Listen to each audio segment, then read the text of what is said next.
Media మిత్రులకు అందరికీ కూడా నమస్తే. అదే రకంగా అందరికీ స్వాగతం.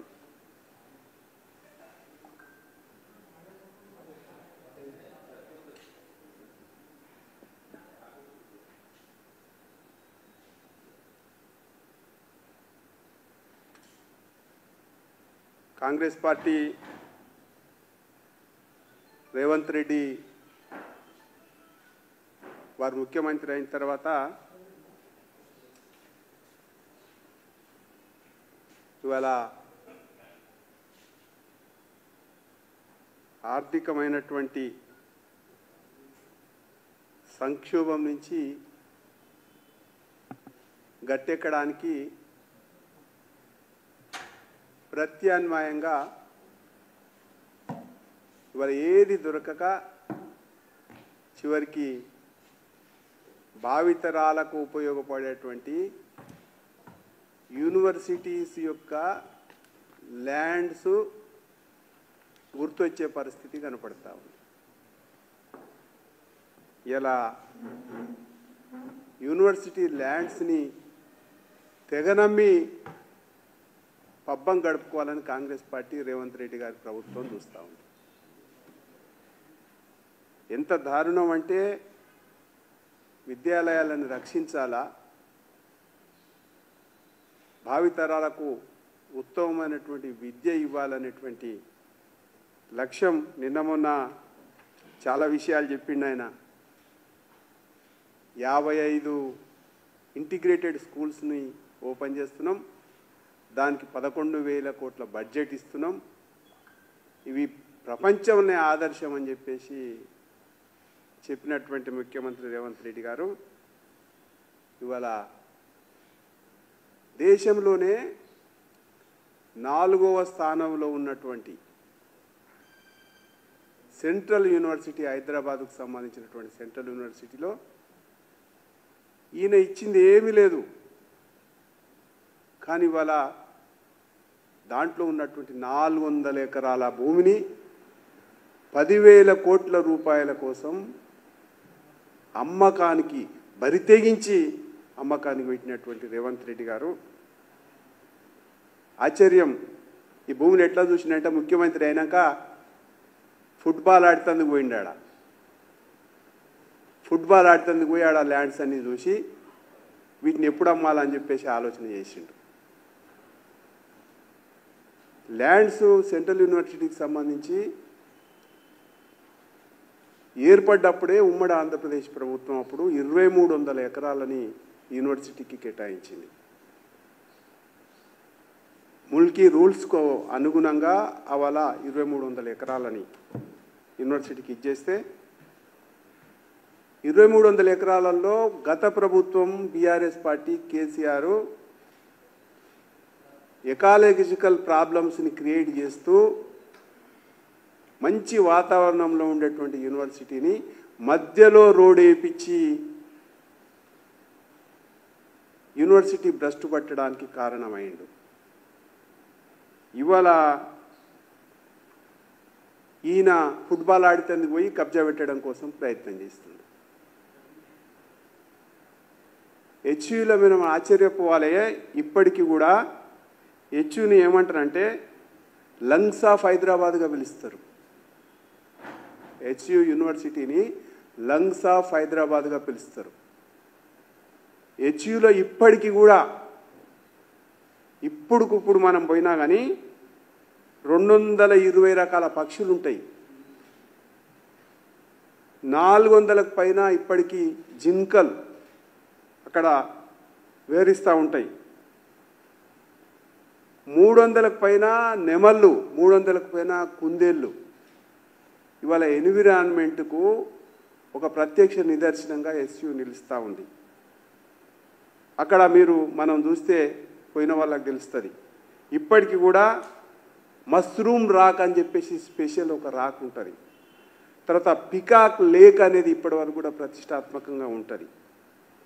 ఈ అన్నిటి చెరువులన్నిటినీ పొల్యూట్ చేసేటట్టు ఇప్పుడు హార్ట్స్ ఆఫ్ అంటే లంగ్స్ ఆఫ్ హైదరాబాద్గా పిలువబడుతున్నటువంటి సెంట్రల్ యూనివర్సిటీని తెగనమ్ముకోవడం కోసం ప్రయత్నం చేయడం ఏదైతుందో ఇది దుర్మార్గమైనటువంటి చర్య.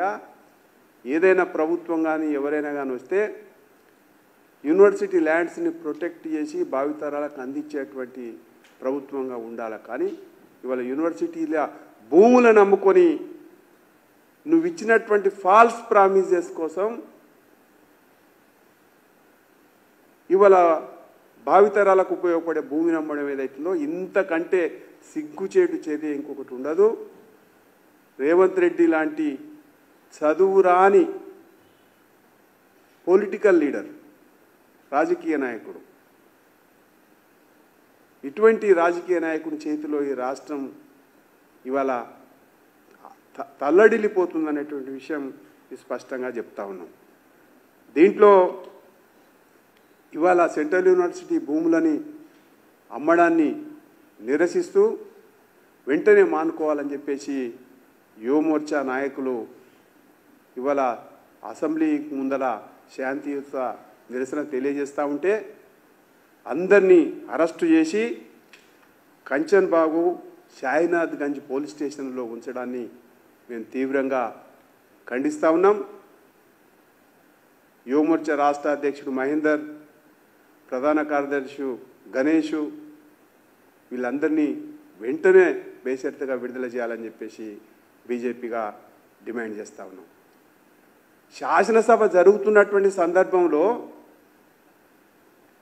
ఈ అరెస్టులని అక్రమంగా అరెస్టు చేసి లాఠీచార్జ్ చేస్తూ ఉంటే మా శాసనసభ పక్ష నేత ఏలేటి మహేశ్వర్ రెడ్డి గారు అక్కడికి పోతే వారిని అరెస్ట్ చేసి నగరం అంతా తిప్పడం ఏదైతుందో శాసనసభ నడుస్తున్న సందర్భంలో ఒక శాసనసభ నాయకుని, ప్రతిపక్ష నాయకుని ఈ రకంగా తిప్పడాన్ని మేము తీవ్రంగా ఖండిస్తున్నాం. శాసనసభని, ఎమ్మెల్యేలని అవమానపరిచినట్టుగా మేము భావిస్తూ ఉన్నాం. ఇది అనాగరికమైనటువంటి చర్య. ఈ రకంగా ప్రజాస్వామ్యం గురించి, రాజ్యాంగం గురించి మాట్లాడేటువంటి రేవంత్ రెడ్డి గారు మీరు ఈ రకంగా పోలీసుని ఉపయోగించుకొని అమర్యాదగా ఒక శాసనసభని, శాసనసభ జరుగుతున్నటువంటి సందర్భంలో శాసనసభ సాక్షిగా చేయడం ఏదైతుందో ఇది దుర్మార్గ చర్య అని చెప్పేసి భారతీయ జనతా పార్టీ భావిస్తూ ఉంది. ఇటువంటి చర్యలను మానుకోవాలి, బేషరతుగా ప్రభుత్వం క్షమాపణ చెప్పాలని చెప్పేసి మేము డిమాండ్ చేస్తూ ఉన్నాం. తర్వాత ఈ మధ్యకాలంలో జరిగినటువంటి సంఘటన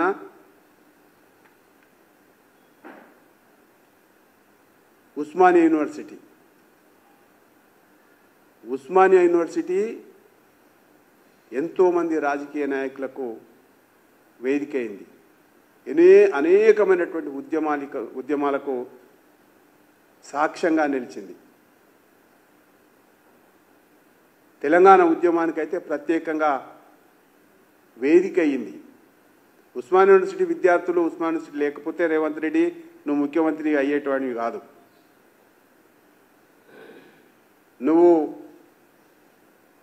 నిన్ను మరి నీ కోపం ఉందేమో. గత టీఆర్ఎస్ కేసీఆర్ కూడా ఉస్మానియా యూనివర్సిటీని అనేక రకాలుగా ఫండ్స్ ఇవ్వకుండా, పట్టించుకోకుండా అనేక రకాలుగా యూనివర్సిటీని స్థాయిని తగ్గించేటువంటి ప్రయత్నం 10 సంవత్సరాలు కేసీఆర్ చేసిండు. ఇవాళ రేవంత్ రెడ్డి గారు అధికారంలోకి వచ్చినాక మొత్తం అక్కడ ఏది నిరసన కార్యక్రమం చేయొద్దు, అక్కడ ఏ ప్రదర్శన చేయొద్దు, ఏదాన్ని కూడా మాట్లాడొద్దని చెప్పేసి భావస్వేచ్ఛకు సంఖ్యలు వేస్తూ ఉస్మానియా యూనివర్సిటీలో ఏ ఉద్యమాలు చేయొద్దని చెప్పేసి జీవో తీసి సర్క్యులర్ విడుదల చేయడాన్ని ఇంతకుముందు కేసీఆర్ గారు ఇందిరా పార్క్ వద్ద ధర్నా చౌక్ను ఎత్తేసి ఏ రకంగా ప్రజాగ్రహానికి గురైండో ఉస్మానియా యూనివర్సిటీలో ఇవాళ ఈ యొక్క సర్క్యులర్ తీసి విద్యార్థుల ఆగ్రహానికి గురిగాక తప్పదని చెప్పేసి మేము హెచ్చరిస్తూ ఉన్నాం. వెంటనే సర్క్యులర్ను రద్దు చేసి సాధారణమైనటువంటి పరిస్థితిని కల్పించాలా. విద్యార్థులని హాస్టళ్లకు జొరబడి అరెస్ట్ చేసేటువంటి సంస్కృతి అప్పుడు కేసీఆర్ చేసినారు, ఇప్పుడు రేవంత్ రెడ్డి చేస్తూ ఉన్నారు. మీ ఇద్దరు ఒకటే దారిలో పోతున్నటువంటి విషయాన్ని మేము తీవ్రంగా వ్యతిరేకిస్తూ ఉన్నాం. కాబట్టి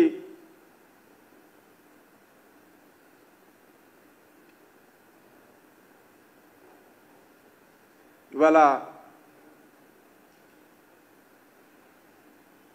స్వేచ్ఛగా రాసేటువంటి పత్రికలు, స్వేచ్ఛగా చూపించేటువంటి టీవీల పైన కూడా, జర్నలిస్టుల పైన కూడా ఆంక్షలు విధించడం ఏదైతుందో ఇది పిచ్చి పరాకాష్ఠకు చేరిందనేటువంటి విషయం స్పష్టం చేయదలుచుకున్నాం.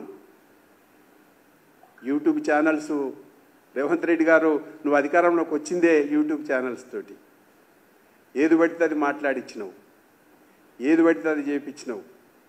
ఇవాళ జర్నలిస్టులు యూట్యూబ్ ఛానల్స్ వేరు అని చెప్తా ఉన్నావు. మేము భారతీయ జనతా పార్టీగా స్పష్టం చేస్తూ ఉన్నాం, నువ్వు ముఖ్యమంత్రివి, ఎవరు నిజమైన జర్నలిస్టులో ఎవరి కాదో నువ్వే తేల్చాలని చెప్పేసి మేము కోరుతా ఉన్నాం. అంతే తప్ప అందరినీ గంపగుత్తగా కట్టి జర్నలిస్టులు అందరు నన్నలే, కొందరు నన్నాం, కొందరు నన్నలే, అందరు నన్నలేదు అనేటువంటి తప్పించుకునే వ్యవహారం ఏదైతుందో సరైనటువంటి విధానం కాదని చెప్పేసి మేము చెప్తా ఉన్నాం. జర్నలిస్టుల అరెస్టులనైనా ఎవరినైనా సరే ప్రజాస్వామ్యబద్ధంగా చేయండి. అప్రజాస్వామ్యకంగా ఎవరిని అరెస్ట్ చేసినా భారతీయ జనతా పార్టీ ప్రశ్నిస్తుందని చెప్పేసి మేము తెలియజేస్తా ఉన్నాం. సోనియా గాంధీ, రాహుల్ గాంధీ, ప్రియాంక గాంధీ, మల్లికార్జున ఖర్గే, కర్ణాటక ముఖ్యమంత్రి సిద్దిరామయ్య రోజుకొకరు వచ్చేసి గ్యారంటీల మీద గ్యారంటీలు, 6 గ్యారంటీలు మనకు అందరికీ కూడా చెప్పిపోయిండ్రు.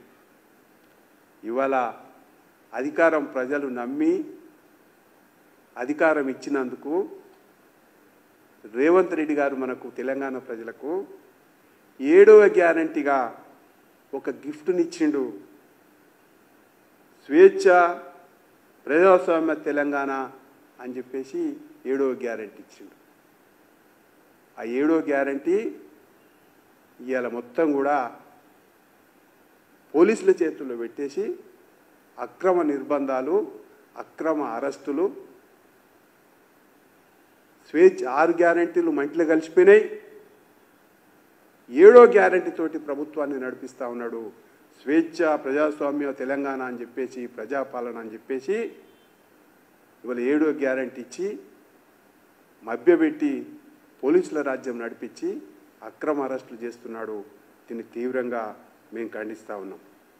అయితే చివరిగా నేను చెప్పేది ఏంటంటే,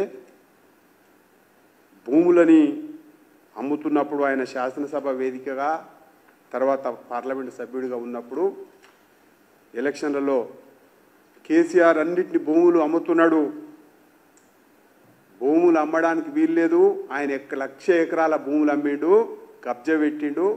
అవన్నిటినీ పండబెట్టి తొక్కి